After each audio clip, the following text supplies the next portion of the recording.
Muy buenas tardes a todos, mi nombre es Cintia Sánchez y quiero darles la bienvenida a una nueva transmisión de la Clínica Estela Maris, donde compartiremos información de utilidad para nuestra comunidad y nuestros pacientes. El tema que tocaremos el día de hoy será depresión y ansiedad en niños y jóvenes. ¿Qué actitud deben tomar los padres frente a sus hijos? Para ello, contamos con la presencia de la licenciada María Angélica Echavarría, psicóloga y psicoterapeuta de Clínica Estela Maris, quien nos hablará del tema desde toda su experiencia. Bienvenida, licenciada Echavarría. Muchas gracias. Tengan todos muy buenas tardes. Mi nombre es María Angélica Echevarría, soy psicóloga, psicoterapeuta. Trabajo muchos años aquí en la Clínica Estela Maris. Me he animado a dar esta charla porque amo mucho mi profesión. Ustedes no se imaginan todo lo gratificante que ha sido todos estos años para mí servir a personas con problemas de ansiedad y depresión, porque he visto resultados muy positivos. Vamos empezando pues con esta charla tan importante para la humanidad y para el futuro del país incluso, depresión y ansiedad en niños y adolescentes. Primero vamos a ver las causas que ocasionan esta ansiedad y depresión. Tenemos pues como una de las causas factores ambientales y en segundo lugar los factores genéticos. Entre los factores ambientales tenemos como desde el vientre de mamá tenemos un cerebrito que se llama el cerebro sensorial. En este cerebro grabamos todas las impresiones positivas y negativas que sufre la mamá. Entre las emociones negativas tenemos lo que es la tristeza, la cólera, el miedo. Todas estas emociones negativas, la mamá a través de la sangre le transmite al niño en su cerebro sensorial. Es un cerebrito tan chiquitito, pero en potencia, graba la personalidad futura del niño. Por eso es que es muy importante ver emociones negativas en estos momentos que sufre la madre. Cuando, por ejemplo, una madre soltera, ¿qué es lo que siente una mamá? El abandono de la pareja que la dejó, siente miedo, tristeza, cólera, rabia, se siente desprotegida. Todas esas emociones negativas, sin querer, se las está transmitiendo a su niño en su cerebro sensorial. Entonces el niño ya grabó desde ahí su personalidad. Por eso que es muy importante que la mamá tenga en su útero, que el niño tenga de la madre ese ambiente de confort, de tranquilidad, de relajamiento, que tenga llena de amor, que transmitido de la pareja para el niño. Por eso ahora hay técnicas muy especiales que acarician al vientre de la mamá, acarician al niño, le dicen: tú eres un triunfador, te quiero hijo, te amo, tú eres importante para mí. Entonces el niño va grabando esas emociones, la ternura de la mamá en su cerebro sensorial.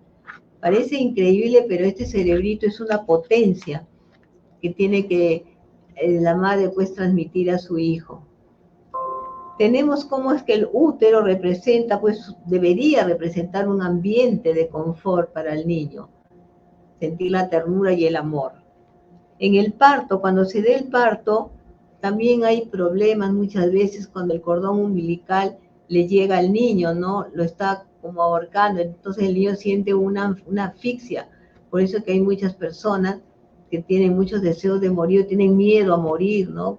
Por la impresión que han tenido en el parto y muchas otras cosas más, enfermedades que puede haber sufrido. Tenemos pues que desde 1 año hasta los 7 años, el niño es puro cerebro sensorial. La madre puede haber experimentado mucha ternura en el vientre, ¿no? Cuando estuvo embarazada, ternura, amor. Pero ¿qué pasa? Cuando el niño tiene 1, 2, 3 años, de repente sufre la pérdida de su madre o de su padre. Entonces la madre llora, sufre, y el niño que ve a mamá llorar y sufrir, ya está grabando en su cerebro sensorial esas impresiones negativas, ¿no? De depresión o ansiedad. Por eso es que es muy importante toda la trayectoria desde 1 año hasta los 7 años. Cuando el niño cumple 7 años, tiene ya aparece el cerebro racional. El cerebro racional es un cerebro en el que ya el niño piensa, se da cuenta de las cosas, puede ir a comprar a la esquina, enseñándole poco a poco a la mamá, ¿no? El cerebro racional es muy importante a partir de los 7 años. Al niño se le puede enseñar a hacer sus cosas, a ir tendiendo su cama, etcétera, etcétera.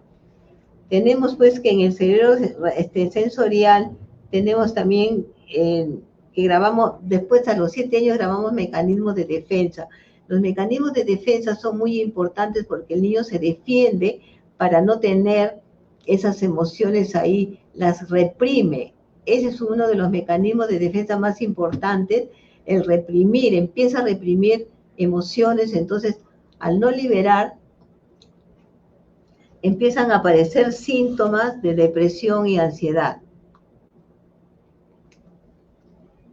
Por eso es que es muy importante la actitud de los padres también en este caso, ¿no? Cuando ven en el niño ciertos síntomas. Tenemos la actitud negativa de los padres, que es sobreprotector, y el crítico negativo. En esto radica casualmente el futuro de un niño. Un padre sobreprotector hace mucho daño al niño, lo crea un ser inútil. ¿Por qué? Porque el papá le da de todo, lo comienza a engreír, lo engríe tanto que cuando el niño pide algo, hace un birrinche porque el papá no le puede dar por X motivo. Entonces se le está engriendo demasiado. Al niño no se le debe dar tanto en su niñez, para que se acostumbre también a ciertas frustraciones que todo no se puede conseguir en la vida. Otra característica del sobreprotector es que hace las cosas por el hijo. Lo engríe demasiado y dice, pobrecito mi hijito, que no haga esto, que no haga aquello. Entonces es muy importante, pues, no sobreproteger al niño. Característico, la palabra que dice un sobreprotector es pobrecito mi hijito. Ahí están minimizando al niño y ahí es donde va creando la baja autoestima en la criatura, porque se crea un ser inútil. Otra característica es que no le deja salir de acuerdo a la edad, ¿no? Con los amiguitos, con los niños, conocer a los padres del niño, con sus amigos, para así saber de qué tipo de familia está contactando. Lo contrario de un sobreprotector es el crítico negativo. Es aquel papá que mucho minimiza también y le baja la autoestima al niño cuando ve, por ejemplo, que saca una mala nota. De repente no se da cuenta que el niño está con depresión y le dice palabras como burro, tonto, no sirves para nada, o cuando hace las cosas mal, lo rezona, lo critica. Son palabras que se repiten constantemente. Entonces, cuando el niño llega a ser adulto, pues puede ser un gran profesional, pero sin embargo se siente inferior. Hay jefes que yo he tratado así, con sentimientos de inferioridad tan grande que tienen síntomas de ansiedad que no pueden ni siquiera salir a la calle. Esto es en cuanto al padre crítico negativo y el sobreprotector, la actitud de los padres negativos. Después vamos a ver lo positivo. Tenemos también en segundo lugar la genética de los padres. Las genes transmiten al niño, por ejemplo, lo físico, ¿no? Transmiten el color de ojos, el color de cabello, la contextura del cuerpo, etcétera, etcétera. Y en cuanto a lo psicológico, los caracteres hereditarios psicológicos, cuando el niño hereda la personalidad del padre. Puede ser una madre muy nerviosa, muy ansiosa, ya le transmitió en lo genético al niño estos síntomas. Por eso se dice que los factores ambientales y genéticos presentan riesgo de contraer enfermedades de depresión y ansiedad. Vamos a ver ahora los síntomas de la depresión. Tenemos la tristeza o el llanto. El niño que se le ve llorar demasiado, por cualquier cosa que se le dice, ¿no? Empieza a llorar o hace sus rabietas. El cansancio, el aburrimiento, un niño que se aburre, que se lo ven aburrido, que no tiene ganas de hacer nada.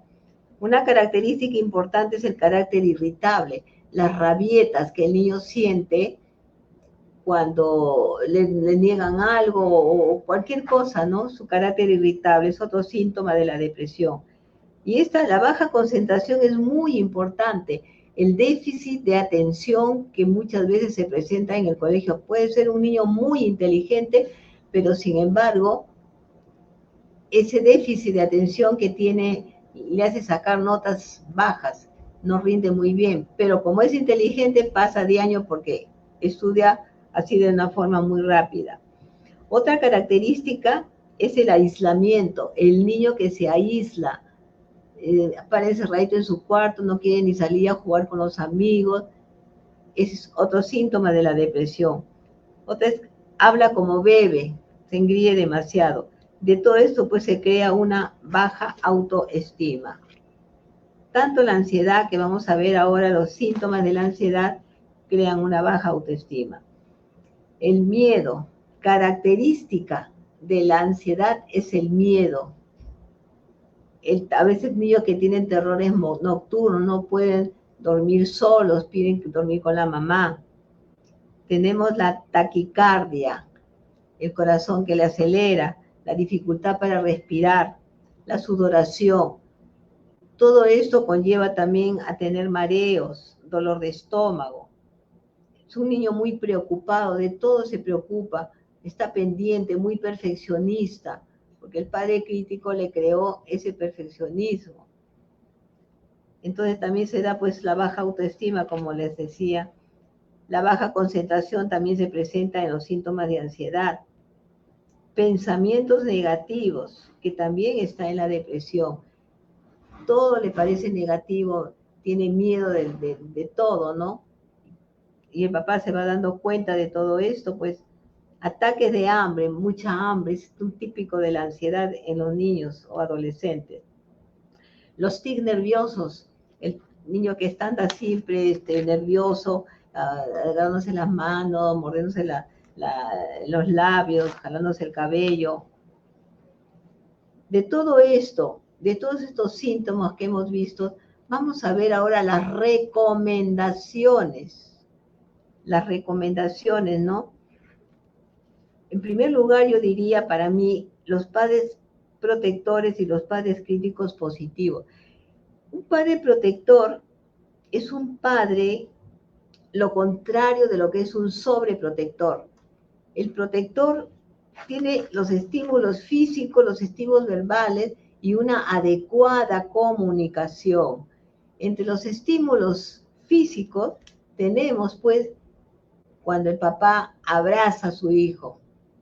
El papá varón que abraza a su hijo varón le da seguridad de hombre. Hay muchos padres que dicen, yo no abrazo, no beso a mi hijo varón porque lo voy a volver maricón. No, mentira. El abrazo de un padre a un hijo le da fuerza, la imagen, la fortaleza. El padre que es trabajador, luchador, el chico se identifica con el padre. Igual a la niña también con la mamá. Por eso es que los estímulos físicos de un padre a un hijo varón es muy importante. Igual manera también para la niña, ¿no? La mamá con la niña y también para el niño. Tenemos también los estímulos verbales. Entre los estímulos verbales tenemos pues cuando tú ves a tu hijo que tiende por primera vez su cama, lo felicitas, le dices, qué bien lo has hecho, hijito, y lo vuelve a repetir y lo vuelve a repetir, porque tú le estás motivando, le estás felicitando. Los seres humanos nos agrada que nos feliciten. Por eso, cuando no nos felicitan, pues tú te miras en el espejo y dices, qué bien estás, tú misma te felicitas, no esperes que los demás te feliciten. Esos son los estímulos verbales, motivar, felicitar, ensalzar el ego de las personas. Pero también hay que tener mucho cuidado en no exceder para no volver niños muy autosuficientes y muy creídos. Hay que tener un equilibrio en todo esto. La adecuada comunicación, que es tan importante para la personalidad futura de un niño, de un adolescente, de un adulto, de una pareja. Una adecuada comunicación. Cuando el niño, desde que es bebé, el papá, la mamá se ponen a jugar con él, el papá que juega con el carrito, con el celular incluso, la mamá que juega con la niña, las muñecas, en la cocinita y se pone a jugar, el niño va adquiriendo confianza con la mamá.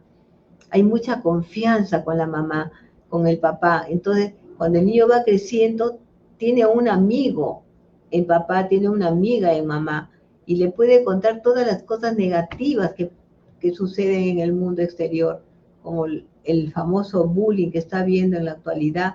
Los niños se quedan callados y el niño sigue sufriendo y sufriendo porque tiene miedo, papá tiene miedo de hablar. En cambio, cuando un padre tiene una adecuada comunicación con su hijo desde pequeñito, le da esa fuerza, esa confianza de que el niño le cuente todo lo malo que sucede en el exterior.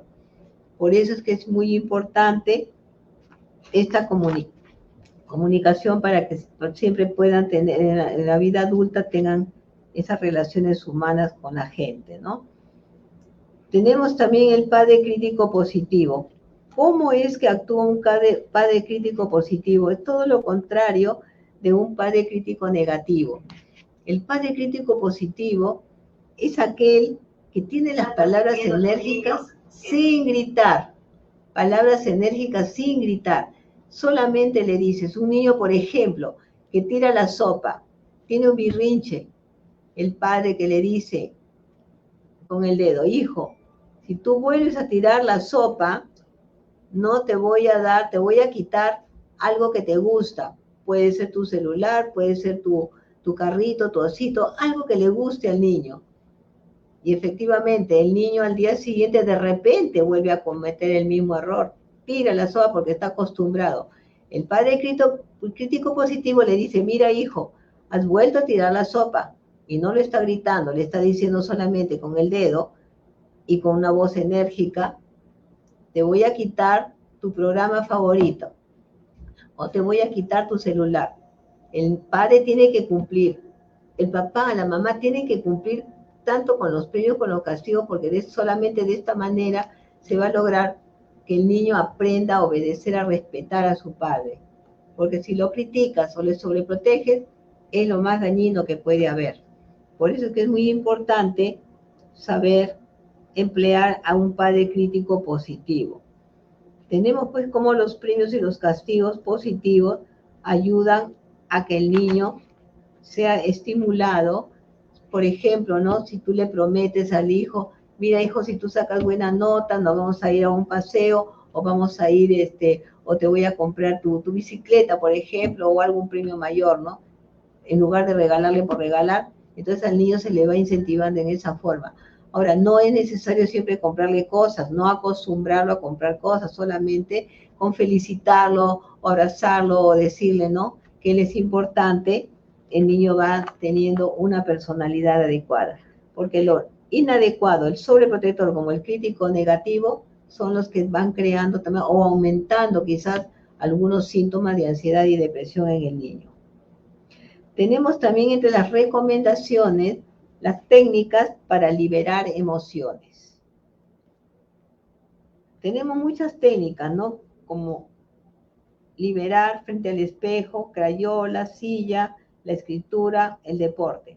Lo que más utilizo yo en las terapias con mis niños son las crayolas, ¿no? El deporte, siempre oriento que hagan mucho deporte, que para un adulto también es necesario, son antidepresivos, ¿no? Caminar, por ejemplo, por el parque, mucha gente lo practica, son antidepresivos, ¿no? Ansiolíticos que ayudan, que son gratuitos.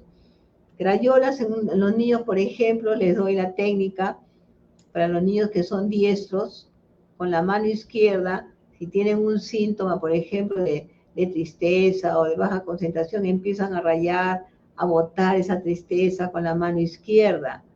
¿Por qué con la mano izquierda? Porque la mano izquierda corresponde al cerebro sensorial, donde están impregnados todos los traumas que de niño tuvo desde que estaba en el vientre de mamá o cuando nació o creció. Por eso que es importante, rayar es una forma de liberar. El ser humano necesita liberar, no se debe reprimir. Cuando uno reprime las emociones, estas se convierten en síntomas. Y hay seres humanos, casi la gran mayoría, tenemos esa tendencia a reprimir. Y no es bueno. Entonces al niño hay que enseñarle a liberar sus emociones. Las crayolas, por ejemplo, con la mano izquierda, como les decía, empieza a rayar su emoción negativa, raya, o de repente hace dibujos, pero todo con la mano izquierda. Si el niño es zurdo, pues lo hará con la mano derecha. la mano más débil que corresponde al cerebro sensorial. Por eso es muy importante que el niño que aprenda a liberar sus emociones para mejorar de sus síntomas. De acuerdo, si son síntomas de ansiedad leve, lo puede hacer. Lo otro ya pues son tratamientos ya de terapia psicológica o en último caso ya pues ir al psiquiatra, ¿no? El deporte también ayuda mucho. Tenemos otra técnica, otras recomendaciones son la técnica de los pensamientos positivos. Hay que enseñarle al niño a pensar positivamente, porque se dice, conforme son tus pensamientos, son tus hechos de vida. Conforme pensamos, así nos sucede en la vida. Siempre estamos pensando muchas veces negativo, ¿no? ¿Qué me va a pasar o cómo será? Entonces, no, hay que pensar siempre positivo, porque cuando uno piensa positivo, las cosas suceden de acuerdo a como pensamos. Puede ser a larga data, tú puedes estar pensando, por ejemplo, 15 años, que me voy a comprar un terreno, juntas, y te llegas a comprar tu terreno. Tengo el ejemplo, por ejemplo, de una sobrina que ella tenía más o menos 10, 11, 12 años y siempre soñaba ella en casarse en el extranjero y tenía clavadito, lo tenía aquí en su frente, decía yo me voy a casar con un extranjero, yo me voy a casar con... Y cuando fue adulta se convirtió en periodista, dejó todo acá en el Perú y se casó con un extranjero. Y así muchos casos, ¿no? Que desde niño a veces piensan, voy a ser un profesional y logran ser profesionales. Todo está en la mente del ser humano. Si tú piensas negativo, negativo te va a ir. Si piensas positivo, positivo te va a ir. Un ejemplo, por ejemplo, de pensamientos positivos que es para la tristeza, ¿no? Repetir siempre, siento la alegría de vivir, siento la alegría de vivir, siento la alegría de vivir. Espero siempre lo mejor y desarrollo una fuerza mental magnética que por ley de atracción tiendo a traer lo mejor. Espero siempre lo mejor y desarrollo una fuerza mental magnética que por ley de atracción tiendo. Y repetir y repetir y repetir. Y una frase de la Biblia, por ejemplo, es todo lo puedo en aquel que me fortalece. O si no, también el Salmo 37, ¿no? Que habla de la confianza en el Señor, hablando ya de las técnicas espirituales. La que le habla siempre repite esta frase, ¿no? Confía en el Señor y haz el bien. Vive en tu tierra y come tranquila. Pon tu alegría en el Señor, Él hará lo que desea tu corazón. Pon tu porvenir en manos del Señor, confía en Él que entrará en acción. La misericordia del Señor es muy grande y si tú tienes confianza, todo te va a salir de acuerdo a la voluntad del Señor. Porque no le puedes pedir un carro al Señor y de repente te estrellas. Entonces no es la voluntad del Señor. Pero si tú pides algo de acuerdo a la voluntad de Dios, Él te lo va a dar. Siempre que todo esté de acuerdo a lo que el Señor quiere de ti. Esos son pues ejemplos de pensamientos positivos o pensamientos negativos. Lo negativo nunca nos va a ir bien. Tenemos también pues como el valor espiritual. Acá tenemos, esta es otra recomendación, ¿no? Ya yéndonos, pero antes yo les voy a decir, el ser humano es una unidad bio, psico, socio, espiritual. Bio, porque es el cuerpo humano, es la química que tenemos en nuestro cuerpo. Psico es la actividad mental, lo que pensamos, lo que pensamos. Socio es cómo con nuestra mente y con nuestro cuerpo nos relacionamos con los seres que viven a nuestro alrededor. Por eso que es muy importante. Bio, psico, socio y lo espiritual, que es la energía vital, la energía que sana las heridas. Somos una unidad bio, psico, espiritual. Entonces, entre lo espiritual, yo les puedo dar muchas experiencias, ¿no? El amor lo sana todo. El amor que uno puede sentir hacia uno mismo va creando una buena autoestima, el aceptarte como eres, el quererte como eres, el comprenderte como eres, aún con tus miedos, pero siempre también pensando cómo voy a salir de estos miedos, cómo voy a sanar mis heridas. Es una característica de una buena autoestima, querer mejorar y perfeccionarte, pero por eso mismo tienes que tener mucho amor por ti misma. ¿Y cómo obtienes ese amor? ¿No? El amor sana las heridas afectivas. El amor todo lo puede. Y por eso que se dice que Dios es amor, ¿no? Dios es el mejor psicólogo de amor que podemos tener. Una de las técnicas que llamamos la cristoterapia es, te sientas en una silla y sientas al otro, a Dios en la otra silla y le empiezas a hablar. Haces tu catarsis con Dios. Ahí te puedes quejar, decirle todo lo que tú sientes, ¿no? Te liberas con el Señor. Esa es una técnica muy liberadora, porque después que tú te liberas, tú le pides sanación. Sáname, Señor, de esta herida. Sáname de mis sentimientos de abandono. Sáname de estos resentimientos que tengo. El resentimiento solamente corroe el alma. El resentimiento corroe el espíritu. No podemos vivir. Ese es uno de los aspectos negativos, ¿no?, en una depresión. Entonces es muy importante, pues, pedir perdón también. Tenemos que tener conciencia de que una buena autoestima vas a ser muy feliz cuando tú empieces a sentir amor por ti mismo, y ese amor se lo vas a transmitir a tu hijo. El ser humano mucho reprime las emociones, por eso es que es muy importante aprender a liberar. A liberar puede ser con una amiga, con alguien de confianza, o ya cuando la situación es muy grave, pues ir a un psicólogo, ¿no? A terapia psicológica. El psicólogo del amor, como les digo, es nuestro Señor. Por eso yo les digo, solamente seremos felices haciendo felices a los demás. Esta frase yo la aprendí de un sacerdote hace muchos años, en la que él decía, y era un padre muy sonriente, muy generoso.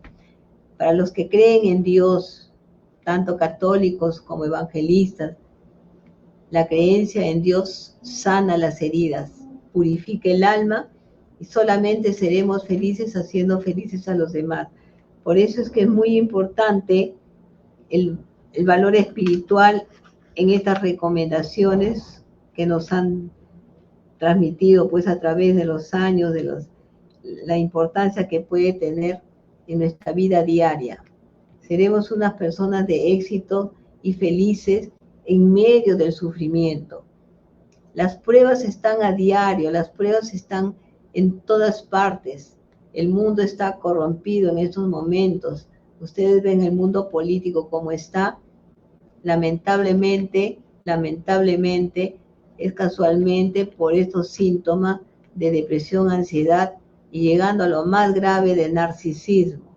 El narcisismo es algo que no puede existir en un país como nosotros. Es muy importante que ustedes piensen en cómo mejorar, sanar de estas heridas afectivas. ¿Qué más les puedo decir? Bueno, que Dios los bendiga y espero haberles dado lo poco que puedo haberles dado en resumen de todas las cosas y conocimientos que sé. Muchas gracias y será hasta otro momento. Muchas gracias, licenciada Ana María Angélica Echavarría, por la valiosa información compartida con todos nosotros.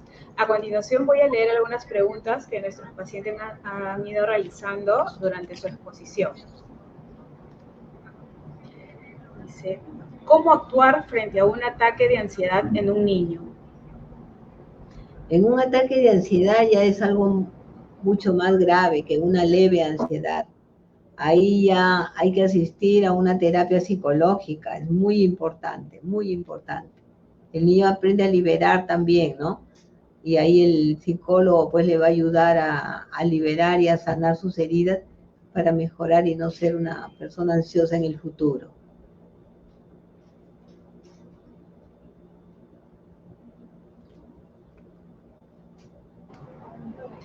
Gracias. Tenemos otra pregunta. ¿Es necesario medicar a los niños con depresión o ansiedad? ¿Es necesario qué? ¿Es necesario? No te entendí la pregunta. Ah, la medicación, ¿no? Ya.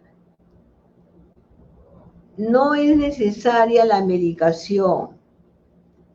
porque a lo largo de la experiencia de todos estos años, mayormente me han venido niños con ansiedad y depresión. Y la gran mayoría, cuando la actitud de los padres mejora, se convierten en padres protectores o padres críticos positivos. El niño mejora sin medicación. La psicoterapia ayuda mucho en estos casos.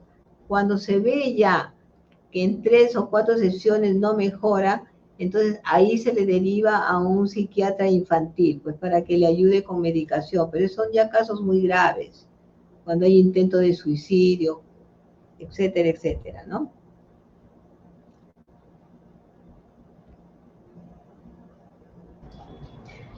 Gracias, licenciada. Tenemos otra pregunta. ¿Qué tipos de tratamientos existen para tratar estas enfermedades? Ya. El tratamiento de la psicoterapia mayormente se le da al niño, pero de preferencia a los padres. Nuevamente, ¿no? La actitud de los padres es muy importante.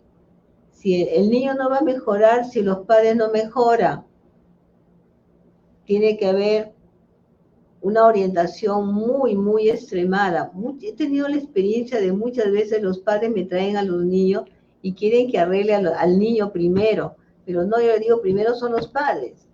Entonces ahí hago la historia, ¿no? Cómo ha sido desde el vientre de mamá, cómo ha sido su trayectoria, la actitud de los padres. Entonces ahí pues ya me vienen narrando que el papá le golpeaba a la mamá, que el papá le gritaba a la mamá, que el papá era muy crítico, negativo, y etcétera, etcétera, etcétera, ¿no? Entonces ahí se ve pues que el niño tiene esos síntomas de ansiedad, ¿no?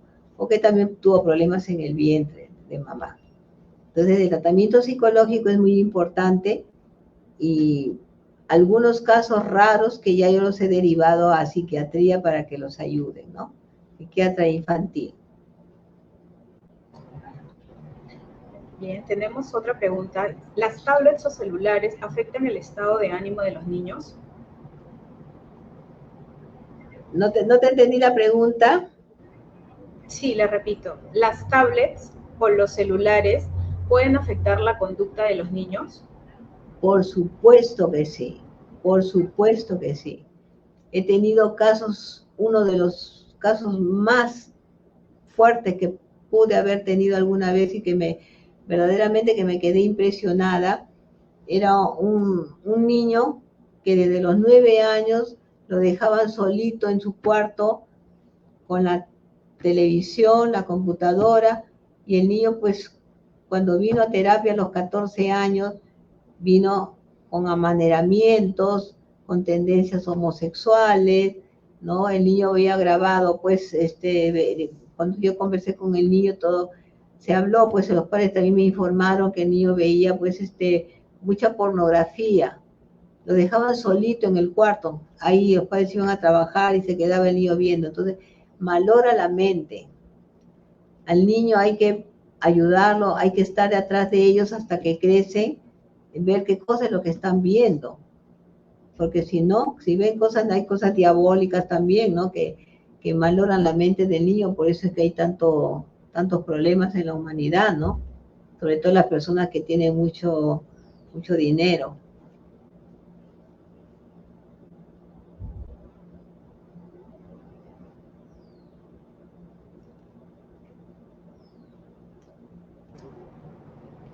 Tenemos otra pregunta. ¿Cómo puede ayudar el entorno de un niño o adolescente con depresión? El entorno. Ya, la forma de ayudarlo, pues como les decía, es el padre protector. El padre, lo primero que tiene que haber es una empatía con el niño. Ya sea el abuelo, quien esté viviendo con el niño, la mamá, el papá, tiene que acercarse al niño y darle confianza. Hijo, ¿qué te pasa? ¿Qué tienes? ¿Por qué estás así? Y etcétera, etcétera. La cosa es que el niño empiece a hablar, empiece a liberar, entonces el padre se da cuenta. Si es una depresión leve, pues lo ayuda motivándolo, llevándolo a jugar, que salga con los amiguitos, paseos, motivándolo con palabras positivas. Tú puedes, hijo, tú vas a lograrlo. Una comunicación adecuada. En esa forma se le puede ayudar, sea la persona que viva con el niño.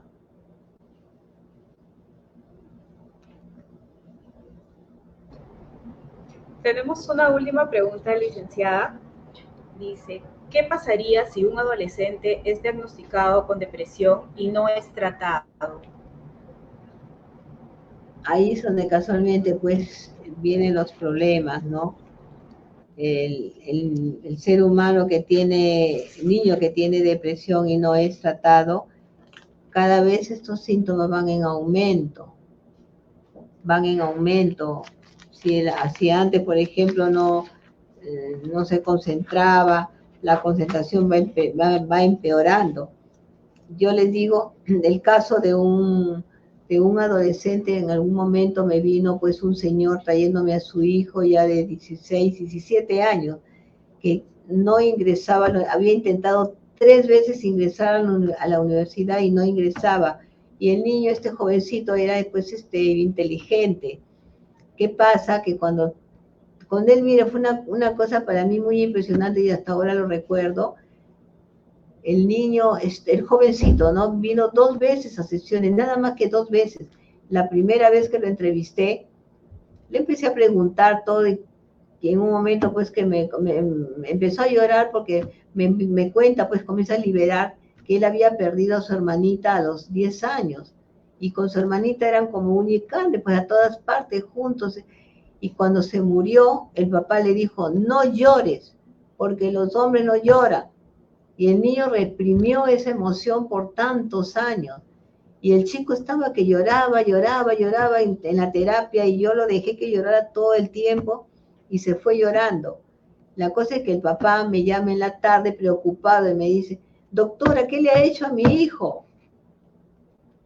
Y yo le digo, está llorando, me dice, ¿no? Y yo le contesto, señor, déjelo que llore, por favor, abrácelo a su hijo, abrácelo, déjelo que llore, eso le va a hacer bien. Felizmente que el papá me hizo caso. A la segunda sesión que vino, ya vino más tranquilo y ya pareció que primera vez que me sucedió que en 2 sesiones, ¿cómo me llevo a enterar? Fue por casualidad, porque he tenido tantos casos, ¿no? A los 2 meses me encuentro de casualidad aquí en el pasillo de la clínica, ¿no? Y me encuentro con el papá del jovencito y se acerca y me felicita y me dice, doctora, mi hijo ha ingresado a la universidad. Contento y feliz el papá. Eso es solamente de liberar emociones. Es muy importante, por ejemplo, hay personas que tienen intención de suicidar, se quieren suicidar ya, pero basta que lo hablen con una persona y se libere y dicen, quiero matarme, ya no quiero vivir, y no lo hacen. Solamente el secreto es liberar, por eso es que yo siempre le pongo énfasis a esto de la liberación, ¿no? De liberar las emociones negativas con una persona de confianza. ¿Qué mejor que el papá y la mamá para poder liberar? Muy bien, muchas gracias, licenciada. Bueno, amigos, hemos concluido con la exposición del día de hoy. Agradecemos a la licenciada María Angélica Echevarría por la información brindada y también le agradecemos a todos ustedes por acompañarnos en esta transmisión. Recuerden que pueden agendar una cita con nuestros profesionales ingresando a la web de citas que está apareciendo en la pantalla y también no olviden seguirnos en nuestras redes sociales como Clínica Estela Maris Oficial. Nos vemos en una próxima oportunidad.